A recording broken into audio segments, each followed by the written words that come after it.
iyo tuvuga ibya leta zishyize hamwe z'abasoviyete b'abasosiyaliste zakwirakwije ndetse zikayobora amatwara ya gikomuniste ku isi kandi zikanahangana bikomeye n'abanyamerika mu ntambara y'ubutita, tuvuga imibereho y'izo leta nuko zategetswe.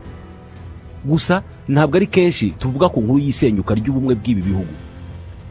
Mu buryo bwa nyabwo isenyuka ry'abasoviyete ryabaye mu buryo bwihariye, maze abashakaga ko ubusoviyete bw'igihangange bugumaho babureba busenyuka nk'inzu irimo guhirima. Gusa mu gihe bwarimo buhirima harimo abagerageje gutabara izi leta.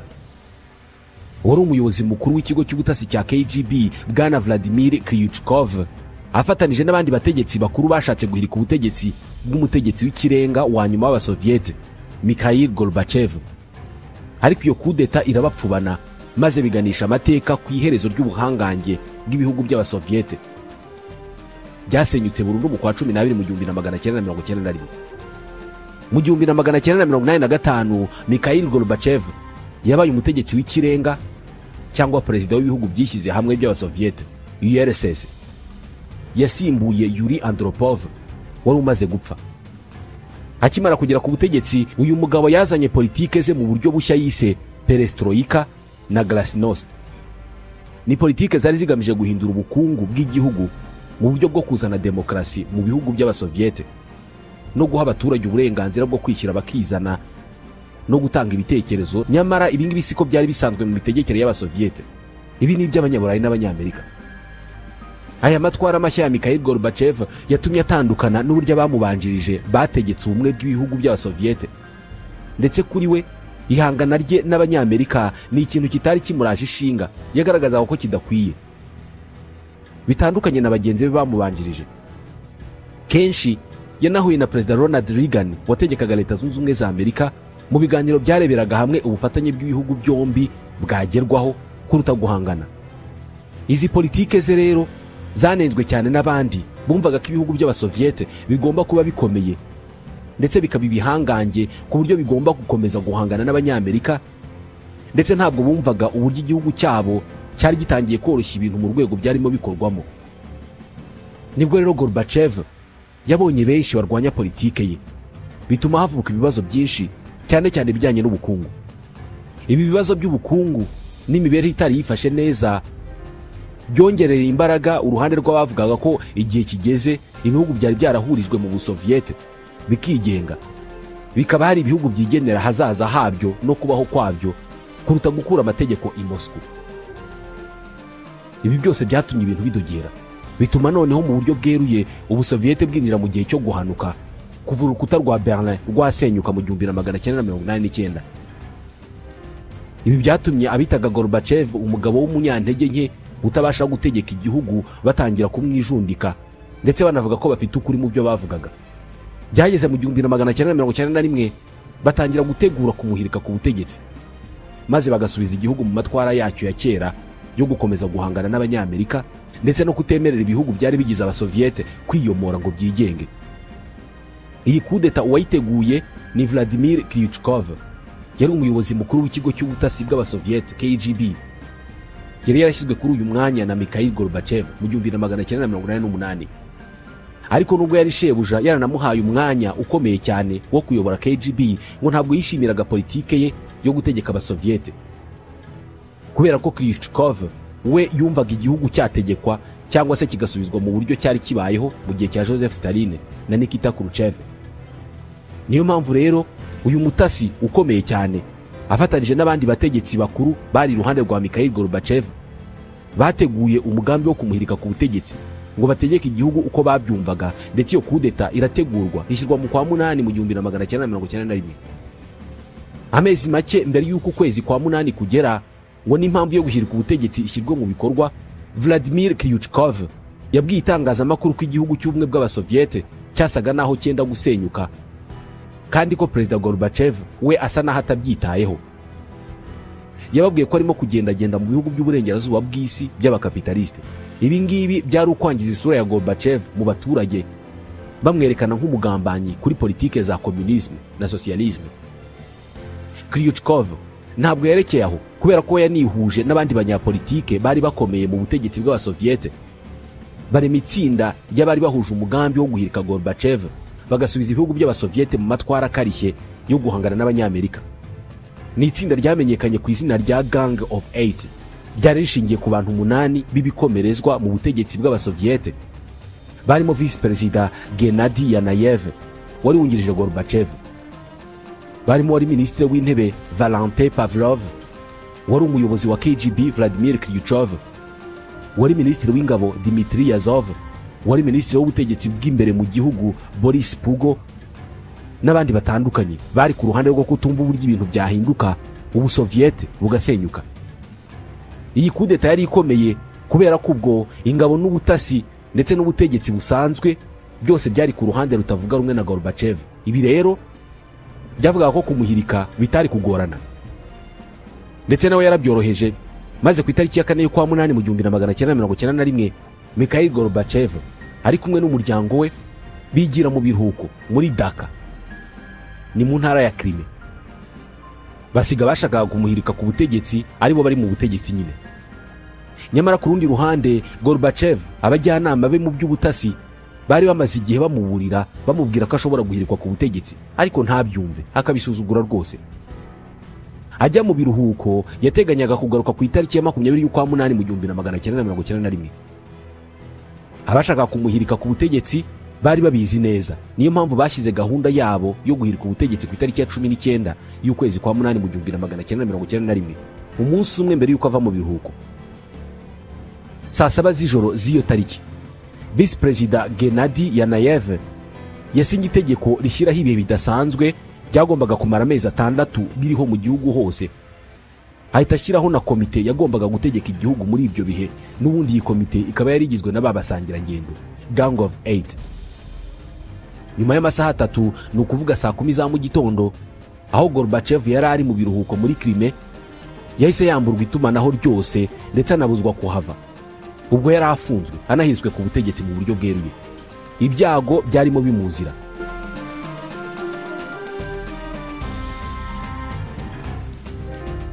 Ibi byakozwe mu kanya gato, by'umwihariko ibyo kumwambura itumanaho agasigara ntacyo agenzura, bikorwa n'intasi za KGB, zari intasi z'igitangaza. Bumaze gucya neza, amakuru yatangiye gucicikana ndetse ibya kudeta bisakara hose, ariko wari perezida w'Uburusiya Boris Yeltsin we ntabwo yashyigikiye iyo kudeta, ndetse n'abaturage b'Uburusiya ntabwo babyumvaga, kubera ko bari barambiwe kuba munsi ya politike z'ibihugu by'abasoviyete bashakaga kwigenga. Rero babonaga ibyo byo gutsimbarara ku mirongo y'ubukomuniste ko bari bahiritse Gorbachev ko byari bigiye kubabera imbogamizi mu byo bari bakeneye. Boris Yeltsin amaze kudashyigikira kudeta, abaturage ba Moscow bose batangiye guhurira ku biro bya leta y'Uburusiya, icyo gihe byitwaga Maison Blanche, maze batangira kwigaragambya bamagana kudeta.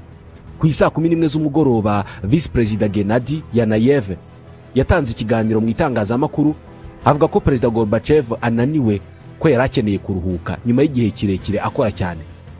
Ibi kwari gusa no kujijisha rubanda, kubera ko Gorbachev yari yamaze gufungirwa muri Crimea. Abaturage ba Moscow mu mubare munini bakomeje kwerekeza ku nzu yakoreragamo ubutegetsi bw'Uburusiya mu kwamagana kudeta, maze igisirikare cy'abasoviyete nacyo cyohereza ingabo aho ngaho kugira ngo zitambamira abo baturage. Ku munsi wakurikiyeho, ku itariki ya 20, nibwo ibimenyetso by'uko umushinga wo guhirika ubutegetsi wari watangiye kuzamo bombori byatangiye kugaragara, kubera ko kuri uwo munsi Yevgeny Shaposhnikov wari umugaba w'ingabo zirwanira mu kirere Soviet Air Force, hiyongereyeho n'uwari umugaba w'ingabo zirwanira mu mazi Soviet Navy, bahise bagaragaza ko badashyigikiye kudeta. Ndetse n'uwari umuyobozi w'ikigo cyari gishinzwe gucunga ndetse no kugenzura ibijyanye n'ibisasu kirimbuzi yahakaniye minisitiri w'ingabo Yazov ko nta yandi mategeko bari gukurikize yo kurasa ibisasu kirimbuzi atari ya Gorbachev, kubera ko muri ako kanya Gorbachev niwe wari ugifite ubwo burenganzira, nawe kandi aho yari afungiye yari yanze kuburekura. Kuri we byasaga naho ariyo karita ya nyuma yari asigaranye yo gukina muri iyi kudeta.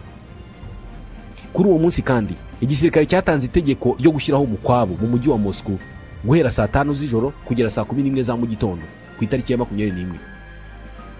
Ahangaha abahiritse ubutegetsi bari bagifite ikibazo kimwe gusa, kubera ko ibindi byose basaga n'ababishyize ku murongo ndetse banabigenzura, kubera ko ubwo igisirikare n'ubutasi barabigenzuraga, ndetse yewe n'ubutegetsi bwose bwa leta barabugenzuraga. Ariko bari bananiwe kwirukana abaturage bari bariye karungu, batumva ukuntu Gorbachev wari ugiye kubaha uburenganzira bwo kubaho mu bwisanzure yararema ahirikwa ku butegetsi ngo hagarurwe politike zo kubasubiza mu gisa na gereza bari babayemo igihe kirekire. Kuva ku butegetsi bwa Vladimir Lenin na Joseph Stalin, ubutegetsi bwari bwaratumye basigarana ihungabana rikomeye ryitoteza banyuzemo. Kuri iyi nshuro rero aba baturage bari biteguye guhangana kugeza ku wa nyuma. Ubwo umunsi w'itariki ya 21 y'ukwezi kwa munani nawo warageze, maze igisirikare gihangana n'abaturage bari banze kuva ku nzu ya White House yakorerwagamo n'ubutegetsi bw'Uburusiya. Noneho hakurikiyeho guhangana kw'abo baturage n'igisirikare. Uku guhangana kwaguyemo abaturage batatu. Babonye ko batangiye gupfa, uburakari buriyongera cyane. Ahangaha rero abari bahiritse ubutegetsi bahise bafata umwanzuro wo kohereza amatsinda kabuhariwe y'abasirikare b'Abasoviete. Abasirikare bari bafite ubushobozi bwo kwica byihuse, ni amatsinda ya Alpha na Vimpel.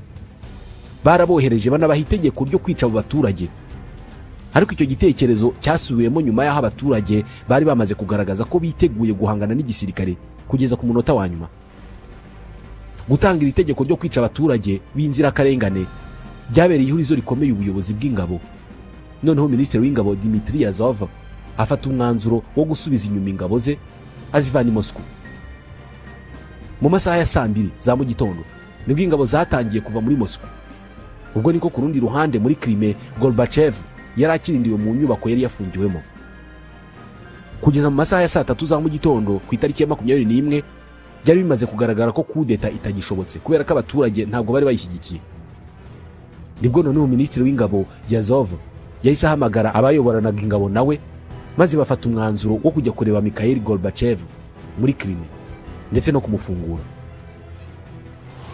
Ku rundi ruhande ibintu byakomeje kugorana cyane, maze bigeze ku 10:00 z'umugoroba mu nteko ishinga amategeko y'ubumwe bw'Abasoviete naho hateranira inama yari iyobowe n'abayobozi bakuru b'iyo nteko, maze batesha agaciro icyemezo cya Vice Perezida Yanayev cyo gushyiraho ibihe bidasanzwe mu gihugu, ndetse banemeza ko ivanwaho rya Mikhail Gorbachev ryakozwe mu buryo budakurikije amategeko.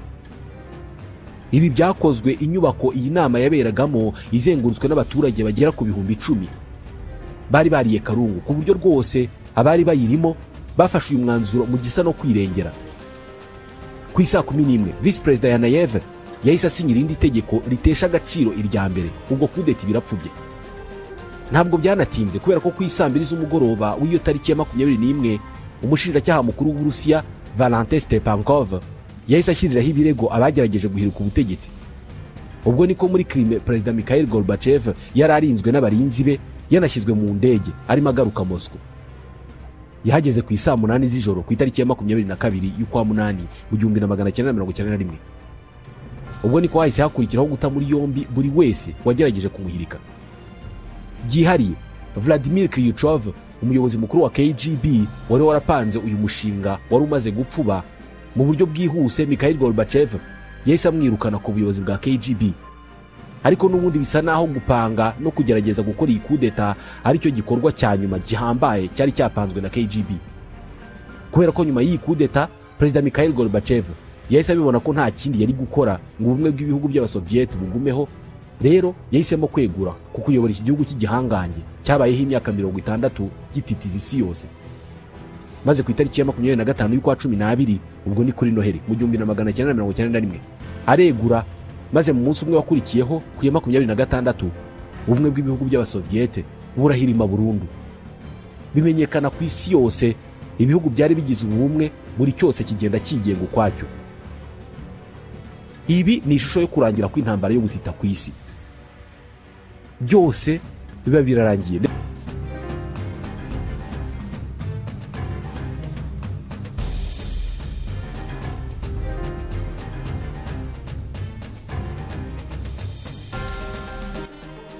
Muribuka igihe twavugaga uburyo abatasi bafashije Leta Zunze Ubumwe z'Abasoviete gutunga intwaro za kirimbuzi.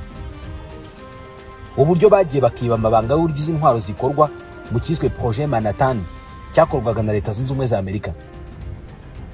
Muribuka tuvuga uburyo umutasi witwa Klaus Fauci ndetse n'undi witwa Harry Gold bibye amabanga ya formule cyangwa se uburyo intwaro za kirimbuzi zikorwa, bakayohereza abarusiya nabo bakabasha gukora intwaro za kirimbuzi. Uyu munsi abarusiya bakaba bari mu bihugu bikeya bifite izi ntwaro za kirimbuzi ndetse bizi no kuzikora cyane. Reka uyu munsi nabwo ntitujye kure y'iyi ngingo, nabwo tuvuge ku bandi batasi nabo bakoze akazi gakomeye ko kunekera abasoviete mu bijyanye n'amakuru yo gucura no kurema ibisasu bya kirimbuzi. Abatasi tugiye kuvugaho uyu munsi noneho ni abagabo babiri n'abagore babiri, bose bashakanye. Ni David Greenglass washakanye na Ruth Greenglass, ndetse na Julius Rosenberg washakanye na Ethel Rosenberg. Inkuru y'aba batasi bashakanye, umugabo n'umugore n'undi mugabo n'umugore, itangira mu kwezi kwa mbere mu 1950 ubwo Klaus Fauci yafatwaga. Murabyibuka twabivuzeho mu yindi nkuru. Bwana Fauci amaze gufatwa yavuze ko yakoranye na Harry Gold, ari nawe watwaraga amakuru y'uburyo ibisasu bicurwa akayageza ku Barusiya. Uyu Harry Gold nawe yaje gufatwa. Agifatwa nawe yatanze urundi rutonde rurerure rw'abatasi bakoranaga nawe. Muri bo harimo David Greenglass. Uyu nguyu yakoraga ibijyanye no gukora ndetse no gusana imashini. Yari umutekinisiye mu bijyanye n'ibyo. Yari afite akazi mu kigo cya Los Alamos. Ni cya kigo cyakorerwagamo umushinga wa Manhattan wo gutunganya ibisasu bya kirimbuzi. Mwibuke byari byo bisasu bya kirimbuzi bya mbere byari birimo bikorwa. Ibi nabyo byakoreshejwe mu kurasa Hiroshima na Nagasaki mu Buyapani. David Greenglass yari yaravutse mu 1922. Akura mu bihe by'ihanuka ry'ubukungu ndetse n'intambara. Mu 1942 yashakanye na Ruth Prince, wahise afata izina ry'umuryango Greenglass. Bombi bashakanye bakiri bato kubera ko icyo gihe David Greenglass yari afite imyaka 20 mu gihe Ruth yari afite 18. Bahise binjira mu ishyirahamwe ry'urubyiruko rw'abakomunisiti, Youth Communist League. Ku rundi ruhande, icyo gihe David Greenglass yari umuhanga cyane mu bijyanye n'imashini, aho yakoraga hitwa Fort Ord muri California. Mu 1943 David yinjiye mu gisirikare cya Leta Zunze Ubumwe za Amerika. Bimuha amahirwe yuko mu kwa karindwi mu 1944 yashyizwe ku rutonde rw'abatekinisiya bagomba kujya bakanika imashini zifashishwaga muri projet Manhattan, wa mushinga wo gucura intwaro za kirimbuzi. Mu kwa munani mu 1944 nibwo yageze muri iki kigo cya Los Alamos. Ku rundi ruhande hari undi mugabo witwaga Julius Rosenberg. Uyu yari yarashatse mushiki wa Greenglass witwaga Ethel, nawe waje gufata izina rya Greenglass. Julius Rosenberg yari yaravutse mu kwa gatanu mu 1918. Umugore we Ethel Greenglass yaramurutaga kuko yari yaravutse mu 1915. Yari na mushiki wa David twari tubizeho mu kanya. Uyu Julius niwe wari umukuru wa ryatsinda ry'urubyiruko rw'abakomunisiti kimwe na muramu we David. Uyu Julius Rosenberg nawe mu 1940 yari yarinjiye mu gisirikare cya Leta Zunze Ubumwe za Amerika. Yari umu-engineer mu bijyanye n'amashanyarazi. Yari ashinzwe kugenzura ibirebana n'amashanyarazi nuko yakoraga mu bikorwa by'itumanaho n'ihererekanya makuru mu gisirikare cya Leta Zunze Ubumwe za Amerika.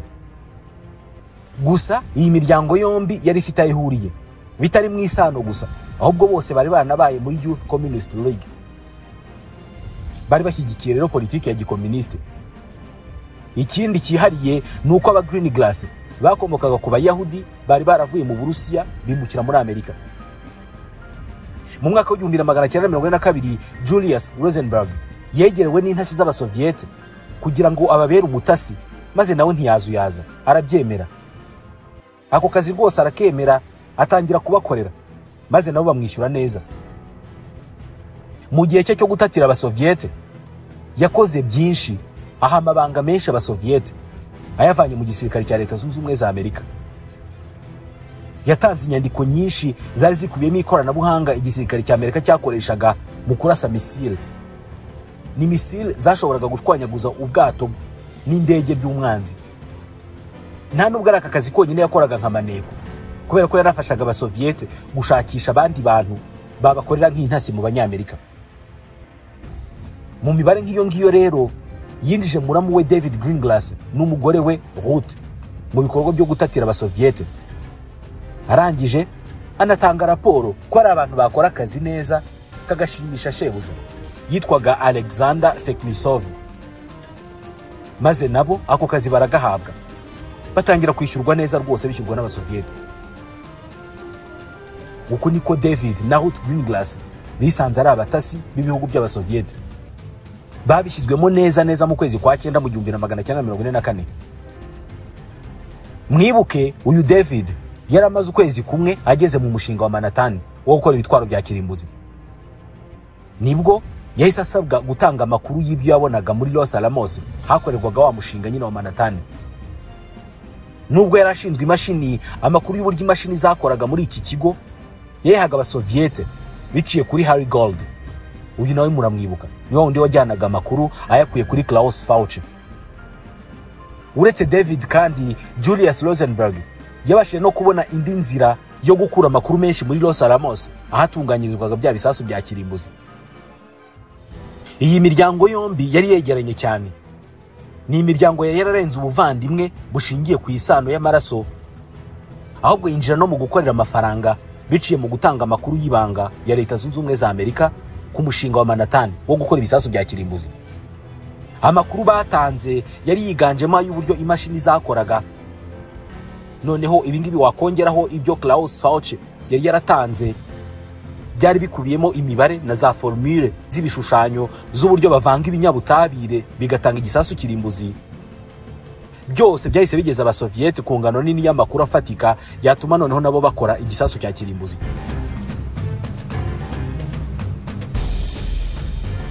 Ibyo kuneka byarabaye biranatinda, ndetse n'igisasu cya mbere kiraswa Nagasaki na Hiroshima ni mu Buyapani. Inkuru zaho twese turazizi, uburyo hasenyutse n'ubu ingaruka zikaba zikihari. Ndetse David nyuma yo iki gisasu kirashwe yabaye nkugabanye kunekera abasoviyete, kubera ko byasaga naho ikiraka cye cyari kirangiye. Ariko Rosenberg we yarakomeje ako kazi ke rwose agakomeza mu ibanga.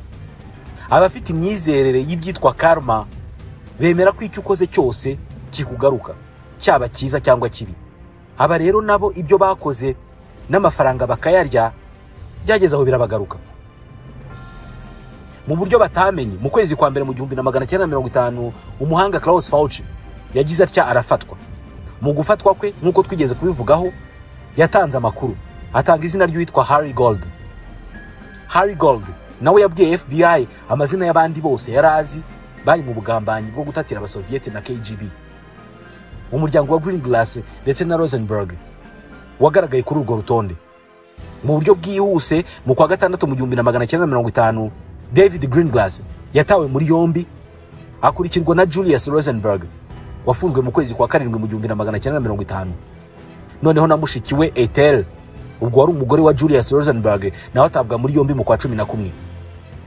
Bombi barabajijwe batanga ubuhamya mu nkiko, birangira David Rosenberg akatiwe gufunga imyaka 15. Umucamanza witwaga Kaufman nta kuzuyaza ahita akatira Julius n'umugore we Ethel igihano cy'urupfu kubera ibyaha byo kugambanira igihugu. Iyi nkuru y'iyi miryango yarasakaye ku isi yose ku buryo ntawe itageze kubera ubutasi bakoze. Yego bose bari barakoze ibyaha byo kuneka no kugurisha amakuru, ariko noneho byabaye ibindi ubwo mu rubanza David Greenglass yafatwaga umwanzuro wo gushinja muramu we Julius Rosenberg na mushiki we Ethel Rosenberg. Yavuze byose, ashinja Julius ko ari we wamwinjije muri ibyo byose, we ngo ntacyo yari abiziho. Kuri mushiki we nawe yamushinje ko yari muri ubwo bugambanyi bwose, nyamara mu buhamya bwe bwa mbere ntawe yari yarabivuze. Ngo ariko nyuma yaje kubwirwa ko nabashinja umugore we Ruth Greenglass ari burekurwe ntiyongere no gukurikiranwa, akajya kurera abana babo uko ari babiri. Mu mibare yose yari afite ku meza nk'umugabo, David Greenglass yafashe icyemezo gikomeye, yemera gutamba mushiki we na muramu we. Yari mushiki we namureze kubera ko yamurushaga hafi imyaka 7. Amwegekaho urusyo rwamugejeje mu kumukatira igihano cy'urupfu we n'umugabo we Julius Rosenberg. Niko byagenze koko. David Greenglass yakatiwe imyaka 15 y'igifungo, ndetse afungwamo imyaka 9 Mu 1960 arasohoka asanga umugore we n'abana mu mujyi wa New York, ariko mushiki we Ethel n'umugabo we Julius Rosenberg bashyizwe ku ntebe y'amashanyarazi baranyongwa barapfa. Ni ku itariki ya 19 kwa gatandatu mu 1953 ubuzima bwabo burangiriraho. Uru rubanza rwarushijeho gukomera mu isi, atari uko rurujyanye n'ubutasi gusa, ahubwo rwakomejwe n'ubu buvandimwe bwari hagati y'abaregwaga. Aba Rosenberg barapfuye basiga abana babiri, naho aba Greenglass bo barasazana banamara imyaka myinshi, kuko Ruth Greenglass yapfuye mu 2008 afite imyaka 84, naho David yapfuye mu 2014 afite imyaka 92 y'amavuko. Ariko inkuru yabo n'aba Rosenberg yakomeje kugarukwaho mu binyamakuru, n'ubu iracyagarukwaho, aho abana b'abahungu ba Julius na Ethel Rosenberg aribo Michael na Robert bagizwe imfubyi ari bato cyane. Ubu bari mu nkundura yo gusaba ubutegetsi bwa Leta Zunze Ubumwe za Amerika guhanagura icyaha kuri nyina Ethel, ngo kubera ko yararenganye. Ni ugusaba batanze babishyikirije Perezida Obama mu 2015, ariko na vuba ahangaha mu 2021 iki cyifuzo bakijije kuri Perezida Joe Biden wa Leta Zunze Ubumwe za Amerika. Mu bushakashatsi bwakozwe ndetse n'ubuhamya bwatanzwe na David Greenglass bwa mbere, bwose bugaragaza ko Ethel Rosenberg yabigendeyemo kubera ko ngo nta na hamwe agaragara, ndetse ibyo kubeshyerwa kwe byahamijwe na musaza we ari nawe wanamubeshyeye nyine, David Greenglass. Hari mu kiganiro yagiranye na Sam Roberts wari umunyamakuru w'ikinyamakuru The New York Times, aho yamwemereye ko yabeshye nyuma yo kurahira indahiro yo kuvugisha ukuri. Muri iki kiganiro yabwiye uyu munyamakuru ko yashinje mushiki we mu rubanza, nyamara mbere atari yarigeze amuvugaho. Yamuhamije kandi ko hari inyandiko z'ubutasi zoherejwe Abarusiya zanditswe nawe, nyamara zari zaranditswe n'umugore we Ruth. Ariko ngo byose yabikoze arinda umugore we n'abana be. Adaciye ku ruhande, David Greenglass yabwiye umunyamakuru wa The New York Times ati umugore wanjye yari ingirakamaro cyane kuruta mushiki wanjye, yewe na data cyangwa se mama, ati yari mama w'abana banjye. Muri iyi mvugo ya Bwana Greenglass, kuri benshi ni nkaho yavuze ati nagombaga guhitamo hagati y'umugore wanjye na mushiki wanjye, kandi nahisemo umugore wanjye. Ndetse Sam Roberts yanamubajije niba yumva hari ubwo yari gukora ibitandukanye n'ibyo, maze mu gisubizo kitarimo kwibeshya na guto atoya. Gusa uko byagenze kose, abatasi b'Abanyamerika bahaye amakuru Abasoviete, batuma mu 1949 Abasoviete bashobora kurema igisasu cyabo cya mbere cya kirimbuzi. Ni igisasu cyamenyekanye ku izina rya Joe 1, bakigezeho bifashishije ubushobozi n'ubuhanga bw'ubutasi bwabo binyuze mu kigo cya KGB n'ibindi bigo byakibanjirije. Iyi nkuru y'aba Rosenberg n'aba Greenglass ni imwe mu nkuru zaranze ubutasi bwa KGB ndetse n'imikoranire yabwo n'abatasi b'Abanyamerika. Ni inkuru usibye kuba mu buhanga mu by'ubutasi, irimo n'ibirebana n'ubuvandimwe buri ku rwego rwo hejuru. Ni inkuru itazigererekeraho kuvugwa.